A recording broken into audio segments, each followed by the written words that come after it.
Go into what were you thinking when you signed Dez? Dez hadn't played in a very long time. He was coming off a very serious injury, Achilles injury, and you know, at a skill position, especially the wide receiver, the Achilles injury is normally the death blow. It used to be the ACL, but modern medicine has made the ACL. Guys come back stronger, faster, better from ACL. But the Achilles, not so much. What were you thinking when you signed Dez Bryant?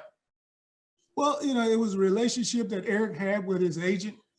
We brought Dez in 7 or 8 weeks before we signed him. And he came in and he worked out. And, he needed to get in football shape. Right. And we told him, take the opportunity to go get yourself in football shape and we'll bring you back in for another workout. That's what Eric promised Dez. And he came back in and he was in football shape, And what he does, he provides a bigger target when we get down into the red area. Yes. We got Marquise and we got Duvernay and we got Willie Snead, but now we have a more bigger physical receiver down in the red area that can make some contested catches because, things are tight when you get down in the red area, but a guy can go up and make a contested catch. You tried to sign Dez a few years ago and that didn't work out. Why did you think it not work out then? Had he not gotten over being released? Because a lot of times, you and I have talked about this in the past, when guys have been in a situation for an extremely long period of time, it's tough. When a team releases you, it's almost like a relationship. You're like the shock of, I'm no longer a Cowboy, I'm no longer a Patriot, I'm no longer this. Do you think that had something to do with it? No question. No question it did. I think he was in shock by getting released. He needed to take some time for Dez.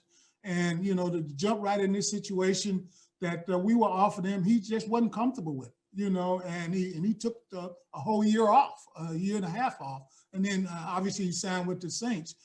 But, those things happen, but I think a relationship was built with Dez during that time. A trust factor was built with him.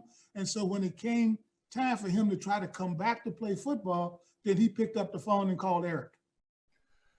I'm looking at you. You've been great at this, and we'll talk about this. Your last draft, the last player you selected in the first round was Lamar Jackson. What did you see, Ozzie, in him that would make you trade back into the first round to select him? Because he's anything but prototypical. Why were you so convinced we need this guy and we'll build the fortress around him? We're going to play to his strength, not bring him in and make him play to ours. Well, you have to give the owner, Steve Bisciotti, there was a draft that had 5 quarterbacks, I think, go in the first round, start with Baker at the beginning. And Steve, knew it was time for us to start to look toward moving away from Joe.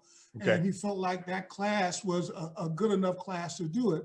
And what we did with the first pick, we were able to get a tight end, as you know, right, and Hayden Hurst. So that was going to help us in the immediate. Joe likes to throw the tight ends. So that was going to help us in the immediate. But then we saw an opportunity. Erica did his homework, and he knew Philly was thinking about moving out. They wasn't very happy with who they saw on the board at that point.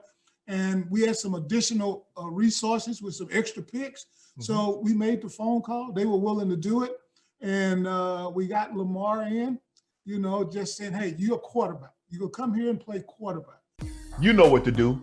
Hit the subscribe button to become an official member of Club Shay Shay, where we always do something for two something.